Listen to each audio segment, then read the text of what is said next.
Eli had grown used to the cold. At just 15, he had mastered the art of surviving the brutal winters on the streets of Chicago. Each morning, he woke under the same crumbling bridge, stuffing his threadbare jacket tighter around his small frame, and scouring the sidewalks for loose change or half-eaten scraps. His stomach often growled in protest, but hunger had long since become a dull, familiar ache. Still, Eli carried a quiet resilience within him, a stubborn flame that refused to be extinguished by hardship. He believed, somehow, that life still had something good waiting for him. He just hadn't found it yet. On a biting December afternoon, the city was bustling with holiday shoppers. Wreaths adorned every lamp post, and Christmas songs floated through the frigid air.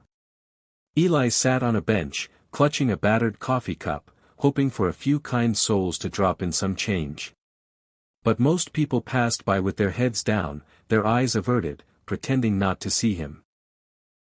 That was how it usually went, until he noticed her. She was young, no older than her mid-20s, with a swollen belly peeking out from under a thin coat. She moved slowly, one hand supporting her back, the other clutching a paper shopping bag. Something about her seemed off. She was pale, sweating despite the chill, and her steps wobbled dangerously. Eli watched, heart pounding, as she tried to cross the icy street. Halfway across, she stumbled. The bag slipped from her hand, spilling baby clothes and a pair of tiny knitted booties onto the slush-covered pavement. Without thinking, Eli jumped to his feet and ran. Cars honked angrily as he darted into the street, but he didn't care. He reached her just as her knees buckled, catching her in his scrawny arms. "It's okay," he whispered, though he wasn't sure it was. She clutched at him, eyes wide with panic. "My baby!" she gasped. "Something's wrong." Eli knew he had to act fast. He flagged down a passing cab, but the driver sneered at his ragged appearance and sped away. Panic rose in his chest, but he shoved it down. He scanned the street until he saw an old payphone on the corner, relic of another era. Sprinting to it, he jammed a few precious coins into the slot and dialed 911 with shaking fingers. The ambulance arrived minutes later, lights flashing, siren wailing. Paramedics rushed to her side, lifting her onto a stretcher. One of them, a kind-faced woman, turned to Eli. "You saved her life, kid," she said softly, squeezing his shoulder. Eli watched them drive away, his heart twisting strangely in his chest. He didn't even know her name. That night, the temperature plummeted. Snow fell in thick, heavy sheets, and Eli huddled deeper into his makeshift shelter under the bridge. His mind kept drifting back to the woman. Had she made it? Was her baby okay? He had no way of knowing. Life on the streets didn't allow for follow-ups or happy endings. You did what you could, and you moved on. A week passed. Christmas came and went, unnoticed by Eli except for the extra leftovers in the dumpsters behind the restaurants. Then, one afternoon, as he was rummaging for food, a sleek black car pulled up to the curb. Two men in suits stepped out, scanning the sidewalk until their eyes locked onto Eli. For a moment, he panicked, certain he was in trouble.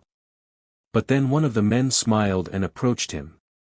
"Are you Eli?" he asked. His voice was kind, but firm. Eli nodded warily. "My name's Mr. Dawson," the man said. "Someone's been looking for you." Before Eli could ask anything, the man gestured to the car. The door opened, and there she was, the woman he had saved. She looked healthier now, her face glowing, her round belly still prominent but now full of life and color. Tears filled her eyes as she stepped forward. "Eli," she whispered, her voice breaking. "You saved me, and my baby. I've been searching for you ever since." Eli stood frozen, overwhelmed. I just did what anyone would have done," he stammered. "No," she said, shaking her head fiercely. "Most people walked by. You didn't." She beckoned him into the warmth of the car, and before he knew it, he was wrapped in a thick blanket, clutching a cup of real hot chocolate in his numb hands. As they drove through the city, she told him her story. Her name was Isabella Hart. She wasn't just any young woman, she was the CEO of a massive national charity organization that helped children and single mothers across the country. She had been out that day incognito, personally delivering gifts to a shelter when she collapsed. "I've seen so much need," Isabella said, her eyes shining with emotion. "But that day, I realized I wasn't immune. I needed help, and you were there." Eli didn't know what to say. His life had been filled with people who looked the other way, who treated him as invisible. Yet here was someone who saw him. Not as a problem, but as a person. Isabella brought him to a warm, cozy shelter she personally funded. But she didn't stop there. Over the next few weeks, she worked tirelessly to locate Eli's records, his family, anyone who might care for him.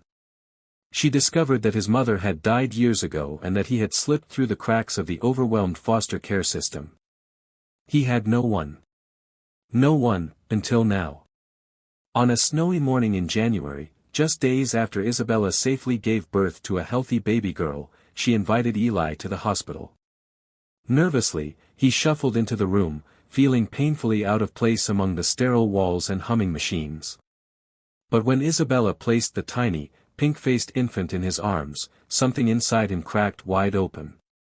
"Her name is Hope," Isabella whispered. "Because that's what you gave me." Tears blurred Eli's vision as the baby's small fingers curled around his own. For the first time in as long as he could remember, he felt something powerful and overwhelming: he belonged. Weeks later, at a special ceremony hosted by the city, Isabella stood at a podium, cradling Hope in her arms. News cameras flashed, capturing every moment. She told the world about the homeless boy who saved her life, about the quiet heroism that often went unnoticed. She announced that she had started a new initiative, a foundation named Eli's Hope, dedicated to helping homeless children find families, education, and second chances. But perhaps the biggest surprise came afterward, when Isabella knelt before Eli, her voice shaking with emotion. "Eli," she said, "I know this is sudden, but, if you're willing, I'd like to adopt you." The crowd gasped. Eli's heart stopped. He searched her eyes, seeing nothing but sincerity and love. Slowly, his lips curved into a trembling smile, and he nodded. The next months were a whirlwind of changes. Eli moved into a real home for the first time in years, a house filled with warmth, laughter, and the sweet scent of baby powder. He enrolled in school, where he discovered a fierce love for learning, especially in writing.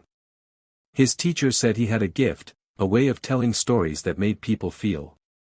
Eli knew exactly where that gift came from: the streets had taught him empathy, survival, and hope. Years later, standing on a different stage, Eli shared his own story at a national conference. He spoke about second chances, about seeing the humanity in every person you meet.